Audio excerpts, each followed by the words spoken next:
Hello students, welcome to Raw civil academy. Think deeper serve better. आज का topic UPSC polity का एक ऐसा एरिया है जिसे लोग अक्सर छोटा चैप्टर समझ के स्किप कर देते हैं, लेकिन प्रीलिम्स, मेंस, पीएसआईआर, ऑप्शनल सब में इसका इम्पैक्ट बहुत बड़ा है। मैं आपसे तीन simple but very important question पूछता हूँ। Number one, if a small language community in your state feels that their language is disappearing from schools and public life, कौन सा आर्टिकल उनको प्रोटेक्ट करता है? सेकंड, इफ अ रिलीजियस और linguistic minority चाहती है कि अपना स्कूल कॉलेज खुद मैनेज करे, admission policy, managements, teachers etcetera, किस फंडामेंटल राइट के बेसिस पर वो अपना क्लेम कर सकती है? Third, if a state aided college say we will not give admission to the student of particular caste or language, क्या आप इंस्टेंटली बता सकते हैं कि ये आर्टिकल 29(2) के डायरेक्ट कॉन्फ्लिक्ट में आता है? अगर आपको आर्टिकल 29 और 30 के एग्जैक्ट कॉन्टोर्स, केसेस लॉस और लेटेस्ट कंट्रोवर्सी अभी ब्लर लग रही है, तो इस वीडियो को एंड तक जरूर देखें। ये फंडामेंटल राइट सीरीज एपिसोड 6, जहां हम बात करेंगे आर्टिकल 29, आर्टिकल 30 के बारे में, जो हमें बताता है protection of interest of minorities and any section of the citizen with distinct language, script और कल्चर। और आर्टिकल 30 बताता है हमें right of religious and linguistic minority to establish and administer educational institutions. UPSC, CSC, EPFO, CDS, state PCS, PSI, PSIR angle से break down करके देखेंगे इसको।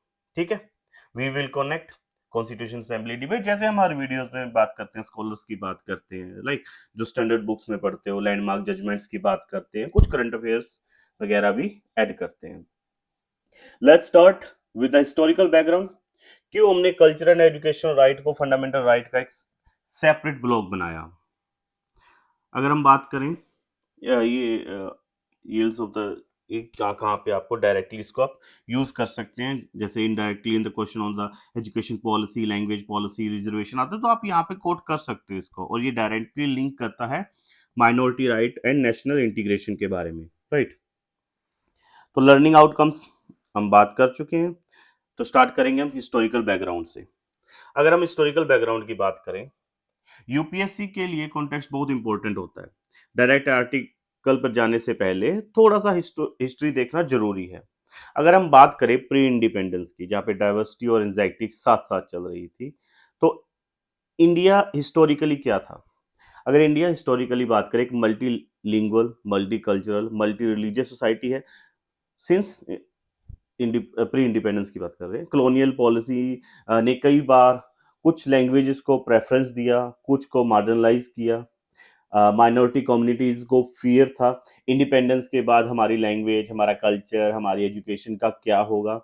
तो इसी के तहत नेहरू रिपोर्ट 1928 में माइनॉरिटी सेफगार्ड की बात करती है, right? Cultural and education rights को रिकॉग्नाइज करता है, suggest protection of language, script and culture, right? Not only this, constitution, जो कॉन्स्टिट्यूट असेंबली थी कॉन्स्टिट्यूशन बनाने के लिए, ये पार्ट यूपीएससी के लिए बहुत इंपॉर्टेंट है। Let's bring in some names. अगर हम बात करें, सबसे पहले Nehru objective resolution that promise adequate safeguard for minority, tribals and backward areas and cultural groups. Sardar Patel and doctor Ambedkar भी यही बात करते थे, इंटीग्रेशन विदाउट कल्चरल असैमिलेशंस, राइट? मतलब उनका क्या था कि पॉलिटिकल सेपरेट इलेक्टोरेट को रिजेक्ट किया, लेकिन क्लियर बोला कल्चरल एंड एजुकेशनल प्रोटेक्शन हम देंगे। इससे क्या यूनिटी को नुकसान नहीं बल्कि स्ट्रेंथन मिलेगी। Member like H C Mukherjee बात करें, मौलाना आजाद की बात करें, तो वो भी instituted that minority should feel secure but not separate, right? तो अगर हम एग्जाम लाइन की बात करें तो हम क्या कह सकते हैं? Article 29-30 emerged as a trade of no separate electorates but strong culture and educational safeguard, right? तो चलिए अब बात करते हैं आर्टिकल 29 की। तो आर्टिकल 29 हमें क्या बताता है? आर्टिकल 29 हमें बताता है protection of interest of section and minorities, right? तो सबसे पहले कॉन्टेक्स्ट टेक्स्ट समझते हैं इसका, आर्टिकल 29(1) का। आर्टिकल 29(1) क्या कहता है? Any section of the citizen residing in the territory of India or any part thereof having a distinct language, script, or culture of its own shall have the right to conserve the same. Right. इसी में article 29(2) क्या कहता है? No citizen shall be denied. No citizen shall be denied into any educational institutions maintained by the state or receiving aid out of the state funds on the ground only of religion, race, caste, language or any of them. तो अगर हम बात करें article 29(1) की, तो right to conserve language, script and culture की बात करता है। अगर इसको हम एक लैंग्वेज में डिफाइन करना की बात करें तो क्या कह सकते हैं? Article 29(1) grants any section of the citizen with a distinct language, script, or culture the right to preserve and promote their identity. Right? Promote their identity. मतलब क्या कह रहा है यहाँ पे? any section of the citizens means not just minority, even a regional majority group with a distinct culture might claim this. Distinct language, script, culture, broad phrases can include dialects, folk arts, and cultural practices. अगर कोई group छोटा या बड़ा अपनी अलग language, script, culture रखता है तो उनको उसको कंजर्व करने का फंडामेंटल राइट है। यानी स्टेट की पॉलिसी लैंग्वेजेस को यूनिफॉर्म बनाने के नाम पर उसके अस्तित्व को डिस्ट्रॉय नहीं कर सकती। राइट। अगर हम बात करें स्कॉलर्स लाइक डी बासु साहब emphasize कि article 29(1) is a broader than the article 30। Right. ये एनी सेक्शन के लिए है, सिर्फ रिकॉग्नाइज्ड माइनॉरिटीज के लिए नहीं है। जैसे इंडिया के अंदर कुछ रिकॉग्नाइज्ड माइनॉरिटीज हैं, 6 माइनॉरिटीज हैं, उनके लिए नहीं, ये एक ब्रॉड सेंस में देखा जाता है। राइट। अगर बात करें आर्टिकल 29(2) की, जो नॉन डिस्क्रिमिनेशन इन एडमिशन की बात करता है, तो इसको अगर हम छोटा सा डिफाइन करने चाहें तो क्या कह सकते हैं? Article 29(2) prohibits denial of admission to any citizen in state maintained and state aided educational institutions on the ground of religion, race, caste or language. Right. तो ये क्या करता है? अगर हम बात करें स्टेट, स्कूल, कॉलेज या जो स्टेट से पैसा लेते हैं, एडेड बाय स्टेट, वो कह नहीं सकते कि हम इस जाति, लैंग्वेज, रिलीजन के बच्चों को एडमिशन नहीं देंगे। ठीक है। And we can link with article 14, 15, 16, 15, 1A to enforce equality. Right. तो एजुकेशन के कॉन्टेक्स्ट में हम इनको क्या कर सकते हैं? एनफोर्स, जो ये इनको लिंक कर सकते हैं, और जो ये क्या करते हैं? Enforce equality. राइट। तो इसी के अंदर कुछ केस लॉज भी आए। अगर केस स्टडी की बात करें, चंपक दोराय राजन केस 1951, काफी लैंडमार्क केस है। राइट। तो एक क्लासिक केस है जो हर coaching, D Basu, MP Jain सब में मिलेगा आपको, state of Madras versus Champakam Dorairajan case 91। तो इसमें क्या था? मद्रास गवर्नमेंट को कम्युनल जियो एजुकेशनल सीट को कम्युनिटी वाइज रिजर्व करता था। एससी ने क्या कहा यहाँ पे? सुप्रीम कोर्ट ने कहा ये जियो आर्टिकल 29(2) प्लस 15(1) के खिलाफ है, क्योंकि एडमिशन ओनली कम्युनिटी ग्राउंड पर डिनाई या रिस्ट्रिक्ट हो रहा था। ठीक है। इसमें रीजन क्या दिया गया? तो सॉरी, रिएक्शन। तो रिएक्शन क्या आया? फर्स्ट कॉन्स्टिट्यूशनल अमेंडमेंट 1951 ऐड हुआ। कौन सा था? आर्टिकल 50, आर्टिकल 15(4), राइट, इंसर्ट किया गया। इसमें S C B C, S C S T के लिए special provision including educational reservation, ठीक है, एक्सप्लिसिटली अलाउ किए गए। अगर हम एग्जाम पॉइंट ऑफ व्यू से हम बात करें तो चंपक दोराय राजन केस से हमें एक इंपॉर्टेंट मैसेज मिलता है, non discrimination plus affirmative action, ठीक है, को हार्मोनाइज करने के लिए अमेंडमेंट भी यूज हुए हैं। राइट। कुछ और भी इंपॉर्टेंट केसेस हैं अगर हम बात करें, जैसे T M A Pai foundation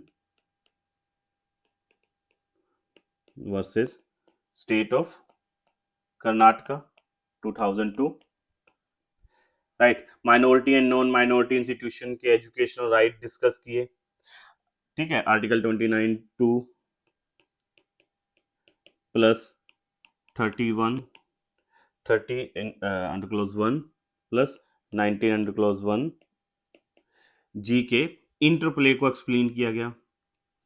ठीक है, PA Inamdar case 2005, admission and fees regulation के कॉन्टेक्स्ट में इक्वालिटी वर्सेस ऑटोनॉमी प्रिंसिपल्स। आप इन केसेस को अभी सिर्फ रेफर कर दो, डिटेल में आर्टिकल 30 में हम बात करेंगे इसके बारे में। तो अगर इसी में बात करें तो पीवीक्यू या यूपीएससी एंगल से बात करें, छोटा सा एग्जाम लेंस से भी देख लेते हैं। तो article 29(1) protect which of the following, ऐसे क्वेश्चन बन सकते हैं, राइट। तो उसके बात करें, article 29(2) prohibits denial of admission on which of the following grounds, grounds भी पूछ सकता है वो आपसे। ठीक है, मेंस जीएस 2 थीम की बात करें, एजुकेशन राइट वर्सेस रिजर्वेशन की बात हो सकती है। Impact of Champak and later amendments की बात कर सकता है। Cultural rights and national integration की बात कर सकता है। तो आप इसमें इंट्रो में आप broad right under article 29(1) plus non discrimination article 29(2), body में आप चंपक द्वारा राजन के फर्स्ट अमेंडमेंट टीएमए पाई से लिंक कर सकते हैं। कंक्लूजन में cultural confidence and national integration की बात कर सकते हैं, राइट। तो अब मूव करते हैं आर्टिकल 30 पे, जहां से यूपीएससी के क्वेश्चन और भी ज्यादा आ सकते हैं। तो अच्छा, सबसे पहले हम बात करते हैं माइनॉरिटी की। ठीक है, अगर हम बात करें आर्टिकल 30 में, तो आर्टिकल 30 है क्या? तो आर्टिकल 30 क्या है? Right of minorities to educational institutions. ठीक है, सबसे पहले हम आर्टिकल 30 का एक कॉन्टेक्स्ट देख लेते हैं। आर्टिकल 30 अंडर क्लोज 1 क्या कहता है? All minorities whether based on religion और language shall have the right to establish and administer educational institution of their choice, right. तो अगर हम बात करें माइनॉरिटी एजुकेशन राइट्स की, तो ऑल रिलीजन और linguistic minority right to establish their administration educational institutions, right. उसी के बाद याद रखना ये article 31 A added by 44th Amendment Act 1974, 1978.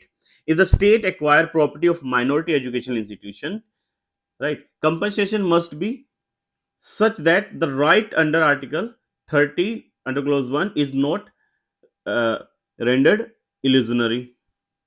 इसी में आर्टिकल 30 अंडर क्लोज 2 क्या कहता है? The state shall not in granting aid to educational institution discriminate against any educational institution on the ground that is under the management of minority. अब आता है वही question कि माइनॉरिटी क्या है। तो अगर हम बात करें माइनॉरिटी की, तो कॉन्स्टिट्यूशन टेक्स्ट क्या बताता है? माइनॉरिटी डिफाइन नहीं करता, हमारे कॉन्स्टिट्यूशन के अंदर माइनॉरिटी डिफाइन नहीं है। तो फिर तो अगर हम बात करें टीएमए पाई फाउंडेशन 2002 एससी ने होल्ड किया, minority is state wise based on religion और लैंग्वेज। एक ग्रुप एक साथ में माइनॉरिटी हो सकता है, दूसरे में मेजोरिटी हो सकता है। तो इसी में डीडी बासु साहब ने क्या कहा? उन्होंने क्लेरिफाई किया article 29 under clause 1 any section को प्रोटेक्ट करता है, आर्टिकल 30 स्पेसिफिकली रिलीजन और लिंग्विस्टिक माइनॉरिटी को टारगेट प्रोटेक्शन देता है। यानी आर्टिकल 30 का प्रोटेक्शन दो चीजों पर बेस्ड है, रिलीजन या लैंग्वेज। और ये स्टेटस पूरे देश में नहीं बल्कि हर स्टेट के कॉन्टेक्स्ट में देखा जाएगा, राइट। फिर आता है इसी में इस्टेब्लिश एंड एडमिनिस्ट्रेट की बात करते हैं। तो इंस्टीट्यूशन शुरू करना, लैंड लेना, बिल्डिंग रजिस्ट्रेशन एक्सेट्रा, ये इस्टेब्लिश में आ जाएगा। To setup schools college infrastructure registration etcetera.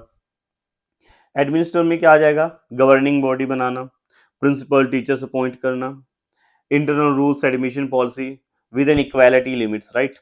Fee structure subject to non exploitation and regulation, maintaining the character of institutions, right. ये सब इसमें आ जाएंगे। तो यहाँ पे हम अलग अलग स्कॉलर्स की बात करें तो वो क्या कहते हैं? आर्टिकल 30 एब्सोल्यूट एग्जाम्पशन नहीं देता, स्टेट रीजनेबल रेगुलेशन बना सकता है एजुकेशनल स्टैंडर्ड के लिए, पब्लिक ऑर्डर एंड डिसिप्लिन के लिए। We can say there is subject to reasonable academic and regulatory norms, right, staff conditions, infrastructure norm के लिए। लेकिन state minorities core management and characters को डिस्ट्रॉय नहीं कर सकता। वो सिर्फ एक रेगुलेशन ला सकता है बट डिस्ट्रॉय नहीं कर सकता। तो इसी में कुछ लैंडमार्क केसेस हैं। अगर हम बात करें टीएमएफआई, ईमानदार, इनामदार, अदर्स, अभी पहले पढ़े हमें, both minorities and non-minorities have right to establish and administer educational institution. Minorities get extra shield under article 30, right? तो उसको extra shield मिलती है under article 30. Minority institutions, aided or unaided, can prefer student of their community but must also respect standards, avoid maladministration. The state can regulate admission, especially in professional institution, to ensure fairness and merit. Right. और अगर हम बात करें second case PA Inamdar versus state of Maharashtra 2005 में, dealt with private unaided professional college including minority ones, held no state imposed reservation in unaided private institutions. Institution must follow fair, transparent and non exploitative procedures। ठीक है। Third case आता है, अगर हम बात करें, ये केस देख लिए, मॉडर्न डेंटल कॉलेज 2016 का केस। इसमें क्या है, स्टेट ऑफ, ये भी मध्य प्रदेश का है। upheld certain regulatory measures using the proportionality test। हम proportionality test ऑलरेडी पढ़ चुके हैं, right. emphasized balancing institutional autonomy versus right of students and need of society। मतलब इसमें अगर मेन लाइन की बात करें, अगर मेंस में यूज करने की, तो we can say judicial interpretation of article 30 has tried to balance minority autonomy in education with the state's duty to ensure standards, fairness and non exploitation, right। फिर हम बात करते हैं आर्टिकल 30 अंडर क्लोज 1A, जो 44th amendment act के तहत add किया गया। तो वी कैन से क्या पर्पस था इसको ऐड करने का। अगर स्टेट माइनॉरिटी एजुकेशन इंस्टीट्यूशन की प्रॉपर्टी एक्वायर करे, कंपनसेशन अरेंजमेंट ऐसे होने चाहिए कि आर्टिकल 30 अंडर क्लोज 1 का एसेंस डिस्ट्रॉय ना हो। माइनॉरिटी का राइट्स इल्यूजन या एम्प्टी शेल नहीं बनना चाहिए। ये अमेंडमेंट राइट टू प्रॉपर्टी की फंडामेंटल राइट से लीगल राइट में शिफ्ट के टाइम का कॉन्टेक्स्ट भी रिफ्लेक्ट करता है। पहले जैसे right to property fundamental right था, बट उसको एक लीगल राइट बना दिया गया बाद में, तो उसको भी हम बाद में पढ़ेंगे, राइट। फिर बात आती है article 32 aid and non discrimination.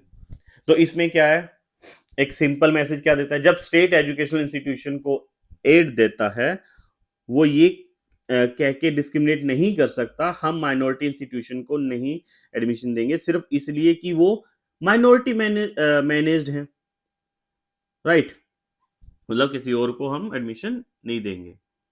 ये माइनॉरिटी इंस्टीट्यूशन को फाइनेंशियली वल्नरेबिलिटी से बचाता है, जो उनकी ऑटोनॉमी को इनडायरेक्टली खत्म कर सकती हैं, right. State can not deny और reduce aid because an institution is minority managed, ensure financial fairness among aided institution, right। और ये क्या है, एक इक्वेलिटी फ्रेमवर्क की बात करता है, जिससे हम लिंक करते हैं आर्टिकल 14, 50 और 29 से, राइट। तो अगर हम थोड़ा सा कंटेम्प्रेरी केसेस की बात करें, तो state authority versus minority institutions on appointment and heads and teachers, internal management rules, syllabus, affiliation norms, discussion on implementation of new education policy 2020 and its impact on minority institution. ये आप जो current affair में चल रहे हैं उसकी बात कर रहे हैं।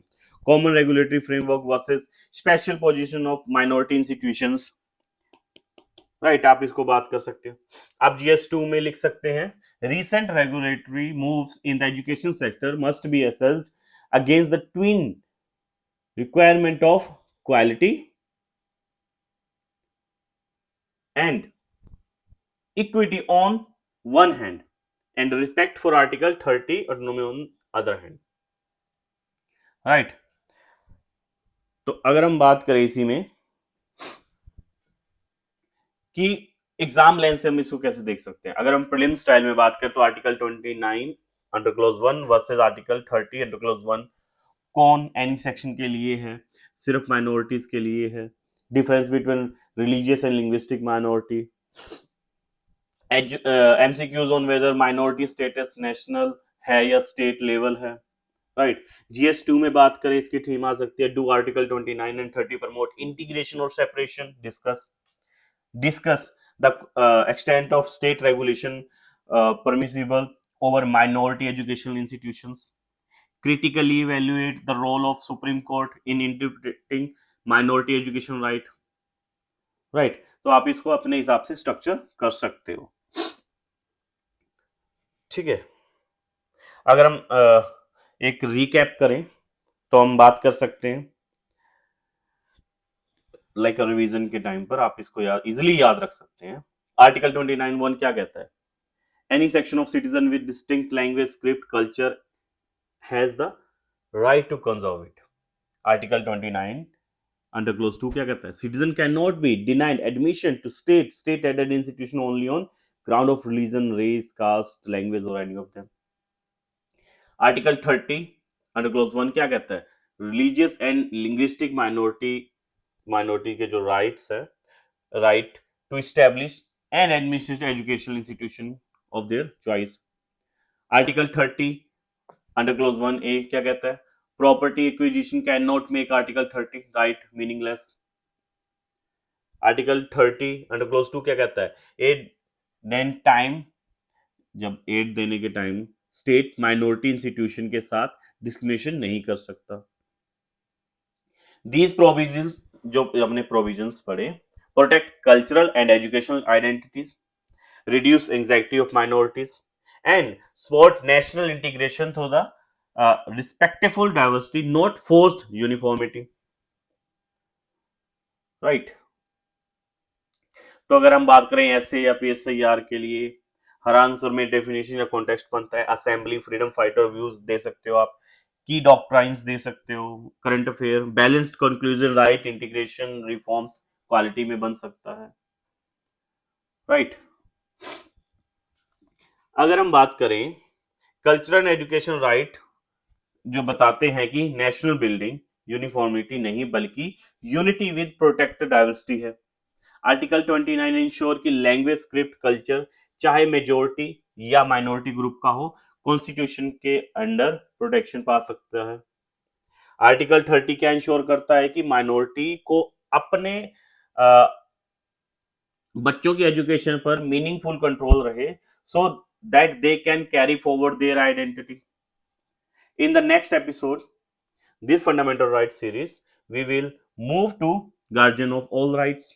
वो कौन सा होगा, right to constitutional remedies, article 32 पढ़ेंगे, plus high court writs under article 226। Article 32 पढ़ेंगे सुप्रीम कोर्ट के लिए और आर्टिकल 226 हाई कोर्ट के लिए। We will discuss habeas corpus, जो भी ये 4-5 रेट्स है वो पढ़ेंगे, पीआईएल के बारे में पढ़ेंगे, जुडिशियल रिव्यू के बारे में पढ़ेंगे, अंबेडकर के क्या व्यूज थे आर्टिकल 32 को लेकर, रिसेंट ट्रेंड क्या है सुप्रीम कोर्ट हाई कोर्ट का, right. So guys, if you found this lecture useful, please like, share and subscribe to Raw civil academy think deeper serve better. Comment में लिखिए article 29 और 30 के किस एस्पेक्ट, माइनॉरिटी राइट्स, रिजर्वेशन या regulation पर आपको dedicated answer writing session चाहिए, हम उसके हिसाब से अलग case laws PVQ based special plan करेंगे। So guys, thank you for watching, see you in the next video, bye bye.